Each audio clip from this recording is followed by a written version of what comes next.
31 hommes, 8 femmes, tous d'origine chinoise selon la police britannique. Morts dans 7 remorques réfrigérées où la température pouvait atteindre moins 25 degrés. Des policiers baissent la tête en signe de respect alors que le camion est conduit en lieu sûr. Des membres de l'ambassade de Chine à Londres se sont rendus sur place pour procéder, dit-on, à des vérifications. De l'effroi et des questions nombreuses dans une enquête déjà tentaculaire. On sait désormais que le conteneur est arrivé ici au port de Zeebrugge en Belgique mardi après-midi. Par quel pays est-il passé avant, par la route ou par la mer, on l'ignore.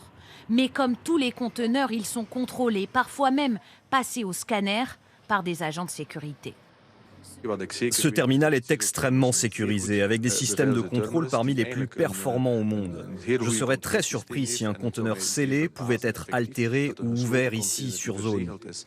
Mais dans le cas d'un conteneur réfrigéré et hermétique, la présence d'êtres humains à l'intérieur est presque impossible à détecter. Mardi soir, le conteneur est chargé dans un bateau direction l'Angleterre et le port de Purfleet.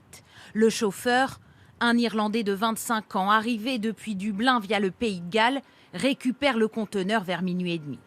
La police a effectué des perquisitions dans cette ville d'Irlande du Nord où il réside avec sa fiancée.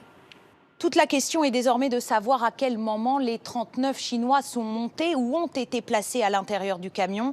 La garde à vue du chauffeur, toujours suspecté de meurtre, vient d'être prolongée de 24 heures.